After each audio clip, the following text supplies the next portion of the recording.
atau yang berhormat Sepang bersetujui bahawa tadi kita dengar satu tafsiran daripada Yang di-Pertua mengenai Standing Order 77. Itu satu tafsiran saja. Oleh kerana adakah yang berhormat setuju bahawa Yang di-Pertua, sungguhnya Yang di-Pertua, saya hormat, tidak ada kuasa untuk berhentikan PAC daripada bermesyuarat. Itu satu salah guna kuasa. Oleh kerana itu tafsiran keputusan sama ada Standing Order 77 tidak mencegah PAC daripada mesyuarat, sungguh tidak ada. Oleh kerana tidak ada pengerusi, ialah Dewan Yang Mulia ini, bukan Yang di-Pertua. Tidak ada peruntukan-peruntukan diberi kuasa kepada Yang di-Pertua untuk berhentikan satu jalan kuasa khasnya PAC daripada mesyuarat. Ini adakah yang berhormat bersetuju bahawa ini satu salah guna kuasa yang di-Pertua dan tak patut dia berlaku, dan ini merupakan satu sabotaj menyiasatan PAN-MDB, satu skandal besar antarabangsa. Itulah. Terima kasih kepada Supang boleh minta laluan. Siap. Tan Sri. Siap, sabar. Baling, ni kena baling keluar ke? Diam. Ni lagi seorang menteri yang perempuan ni. Pepek itu. Tan Sri, apa yang dikatakan oleh Gelar Patah, saya amat bersetuju. Saya baca beberapa kali aturan mesyuarat 77. Saya tak nampak di mana dia bawa aturan 77 ni Tan Sri Speaker ada kuasa. Tak ada. Yang ada kuasa adalah pengurusi chairman itu. Tapi sekarang Tan Sri telah malangnya telah membuat keputusan menghentikan satu ongoing investigation daripada parlimen ini melalui PAC, menyiasat satu isu yang besar, isu skandal, ibu segala skandal yang memalukan negara kita dikenali. Menteri Pelancongan patutnya bahasa bersyukurlah, 1MDB negara kita dikenali, tapi dikenali dengan nama yang buruk. Mongolia tahu, Amerika tahu, Myanmar tahu, semua tahu. Sampai saya baru ni pergi satu persidangan di ASEAN pun semua kita 1MDB semua senyum. Jadi saya nak katakan Tan Sri, kalau kita lihat orang 77 ni, chairman Tan Sri Speaker tidak ada kuasa. Pertama, Tan Sri telah membuat satu taksiran yang Tan Sri tak sepatutnya perlu involve descend to that level. Tak perlu Tan Sri terlibat dalam menafsirkan. Sebab bagi saya jelas. Yang keduanya Tan Sri juga tidak ada kuasa untuk menangguhkan. Jadi saya rasa Tan Sri, oleh kerana segala-gala ini telah pun dilanggar, Tan Sri sebelum sidang parlimen mengatakan kita nak buat reform terhadap parlimen ini. Tapi Tan Sri, saya ingin juga minta Tan Sri, kita juga jujur pada diri kita. Kalau kita nak reform parlimen ini, kita mesti mulakan reform institusi speaker itu sendiri. Ini we are talking about reform. Saya bukan bercakap atas nama Tan Sri Pendekar, tapi saya bercakap atas kursi speaker. Kita mesti reform. Sebab kita tak mahu selama ini saya ada kuasa pemutus, saya ada kuasa penafsir. Tapi dalam perkara ini yang berhormat dulu, yang berhormat. Okey. Pendengaran dulu. Tunggu dulu yang berhormat. Saya respons dulu apa yang dibangkitkan. Kalau ada habis saya nak bagi sekarang apa yang dibangkitkan ni yang berhormat, seolah-olah saya ini ikut telunjuk orang, saya ini zalim, pendapat saya memang semua tidak betul, pendapat mereka semuanya betul. Saya kena respons dulu. Saya tidak mengatakan bahawa segala keputusan saya itu adalah betul. Kena apa yang disebut oleh Gelang Patah adalah ini cuma soal tafsiran.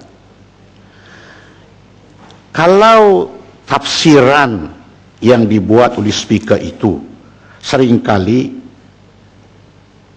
tidak dipatuhi dan bertengkar seperti begini, kita tidak boleh dapat menjalankan mesyuarat. Itu sebab peraturan mesyuarat jelas mengatakan bahawa peraturan mesyuarat 43.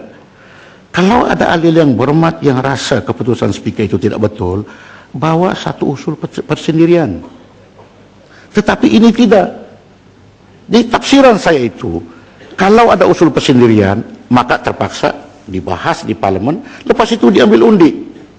Jadi keputusan saya itu baru boleh ditolak oleh majelis. Dan Gelang Pata telah mengatakan, saya Gelang Pata sebenarnya sebagai ahli yang berhormat yang lama dalam parlimen. Saya cukup menghormati segala hujah yang berhormat.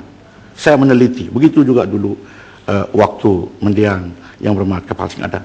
Saya dengar. Tetapi apabila yang berhormat mengatakan bahwa langsung saya tidak kuasa, saya sedih.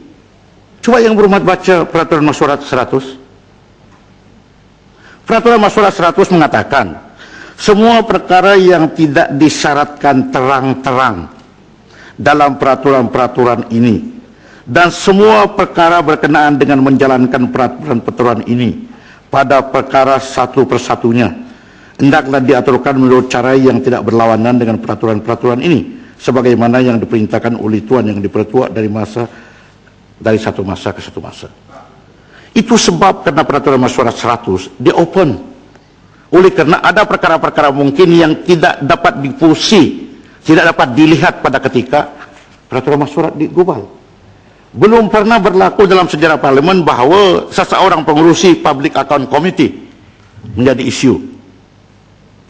Jadi pertanyaan saya tanya kepada diri saya dan saya jawab dengan secara conscience clear. Seandainya tidak ada isu 1MDB yang telah dipolitisasi juga ini, yang sekarang dalam penyiasatan, yang belum tentu lagi siapa bersalah dan siapa tidak. Bukan tidak ada penyiasatan, ada. Sekiranya tidak ada isu begitu, adakah isu pengurusi Public Account Committee ini dipolitikan seperti sekarang? Adakah orang kisah sama ada pengurusi PEC itu dilantik cepat atau tidak cepat? Kenapa sewaktu kedudukan Timbala Pematang Pau dulu dalam Select Committee, sewaktu beliau telah didapati bersalah, kenapa itu tidak dipolitikkan bahwa terus terpaksa kita buat satu pertukaran dengan serta-merta? Ahli yang berhormat bukan tengok daripada sudut pandangan sebagai speaker yang benar-benar perhatian kepada ini.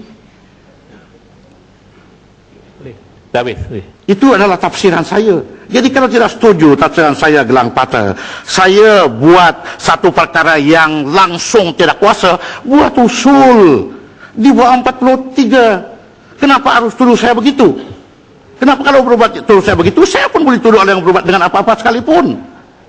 Jangan buat begitu. Ya, boleh. Sila. Ya. Buat usul 43. Standing Order 100 itu ialah mengenai perjalanan mesyuarat, bukan luar dalam perjalanan mesyuarat. Yang pertama, ya. Yang kedua, tafsiran yang berhormat. Tafsiran. Ya, lagi tafsiran. Ya, kalau begitu, kenapa tafsiran yang berhormat perlu saya dengar? Apa tafsiran di mana Tuan Dipertua menjadi diktator? Tak boleh. Ini dalam perjalanan mesyuarat, bukan luar dalam perjalanan mesyuarat. Yang kedua, sungguh pun yang Dipertua kata boleh.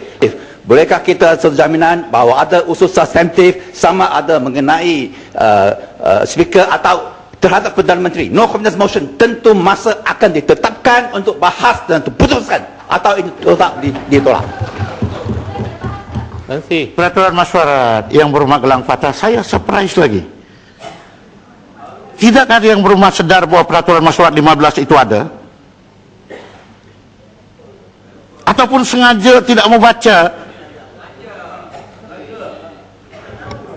Kita perlu boleh kena pasal politik kita perlu yang berhormat. Tafsiran peraturan mesyuarat yang lebih demokratik, bukan tentu tafsiran yang tidak demokratik yang kita tak ada. Yang berhormat Peraturan Mesyuarat 15 mengatakan bahawa apapun usul yang dibuat, Peraturan Mesyuarat 15 mengatakan bahawa urusan kerjaan didahulukan. Ya, betul.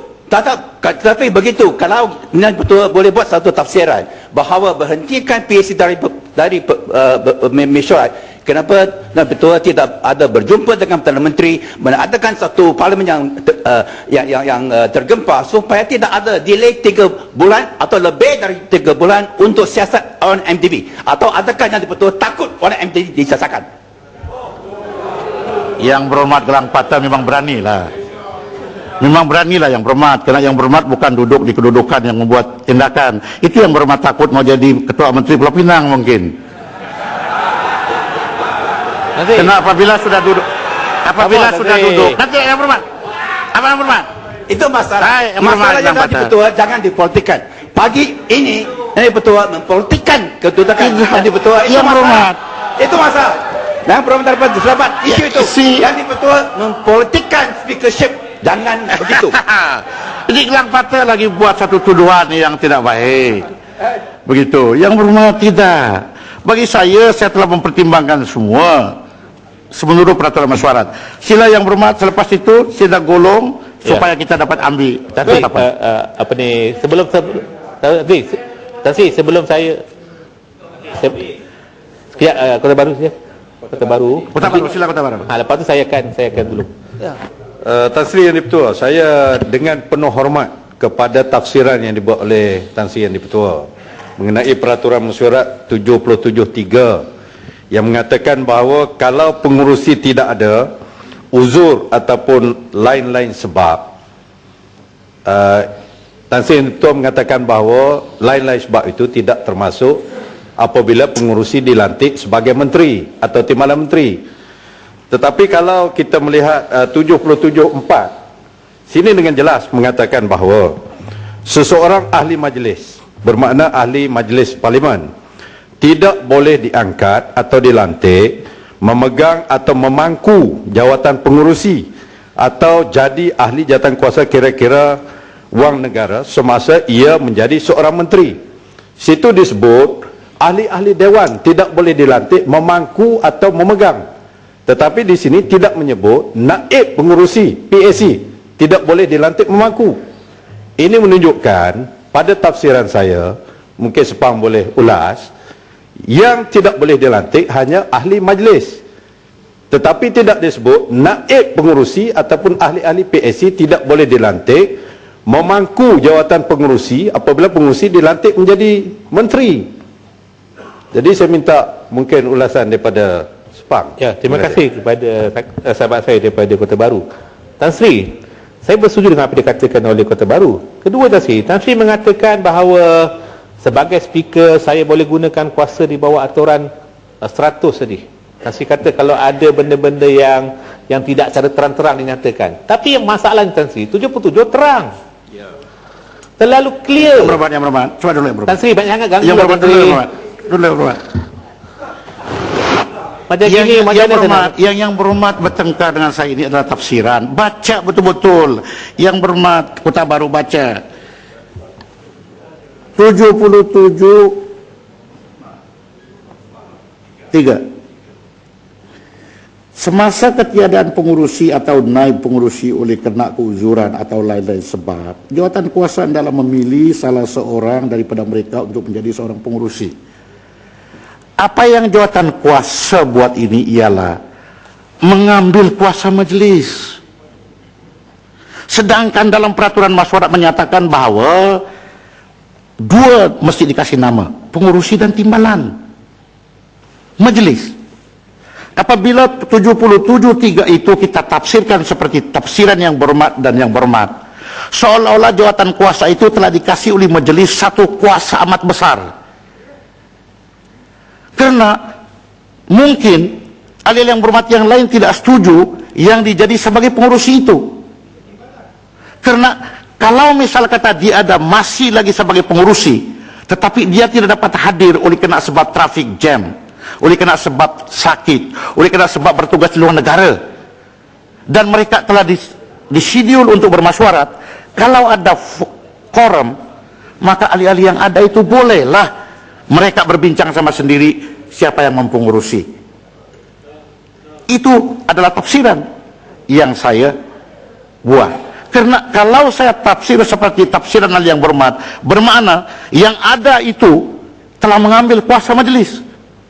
Karena kalau itu adalah maksud yang sebenar, kenapa harus majelis menamakan siapa pengurusi PEC? Kenapa tidak yang menamakan saja select committee yang siapa pengurusi? Why? Karena Public Account Committee itu adalah satu komite yang paling mustahak.